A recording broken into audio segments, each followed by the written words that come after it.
उहाँले जसलाई भन्नुहुन्छ त्यसलाई सदस्य बनाए। के काम पर्यो निर्वाचनको, के काम पर्यो महाधिवेशनको? हामीलाई केही चाहिएन नि। केपीवाले जे भन्नुहुन्छ त्यही गरौँ। संविधान पनि चाहिएन। केपीवाले जे भन्नुहुन्छ त्यही गरौँ।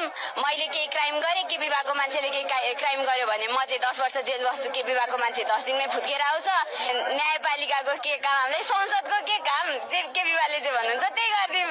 महान केपीवाको प्लान के थियो भने कि सरकारले भनेपछि त्यो जुन पनि पोस्ट डिलिट हुनुपर्ने टाइपको के पो छ, अनि त्यो त एकदमै पावर हङ्ग्री टाइपको भएन भने?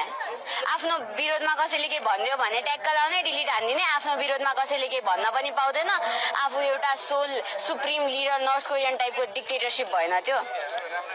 हाम्रो केपीवा त्यस्तो सुप्रिम हो भने अनि उहाँको त्यस्तो त्यति धेरै मतलब भ्रष्टाचारको कुराहरू छ, के छ उता गिरिबन्धु टी स्टेट के छ, उहाँको के काण्ड छ। हाम्रो महेश बस्नेत महान हाम्रो पहिलाको सांसदजीको के छ नि। अब सोसियल मिडियामा उहाँहरूको विरोधमा केही भन्नै नपाउने हो भने त उहाँहरूको नराम्रो कुरा त अफकोर्स बाहिर त आउँदैन। अनि एउटा प्रपर डेमोक्रेसीमा लिडरहरूलाई क्रिटिसाइज गर्न मिल्दैन भने त्यो कहाँको डेमोक्रेसी भयो? त्यो डिक्टेटरसिप भयो।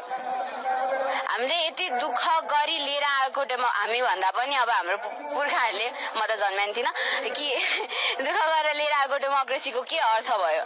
हामीलाई सोल डिक्टेटरसिप एउटा मात्रै सुप्रिम लिडर चाहिएको भए त राजा महेन्द्रको पञ्चायतै ठिक थियो नि। के खाने यत्रो आन्दोलन गरेको?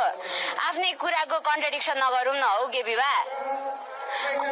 अनि एउटा पार्टीमा डेमोक्रेसी चाहिन्छ, हामीलाई डेमोक्रेसी चाहिएको छैन। एकजना सुप्रिम लिडर हो भने महाधिवेशनमा किन हजुर सब आउनु भएको? सोसियल मिडिया बिल पास गरौँ, केपीवाको युनानिमस कन्ट्रोल बनाइहालौँ। केपीवाले जे भन्नुहुन्छ त्यही राइट, जे भन्नुहुन्न त्यो रङ।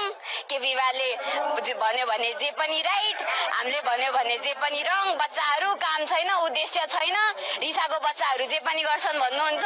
अनि पछि आफ्नै भलन्टियर फोर्स इकट्ठा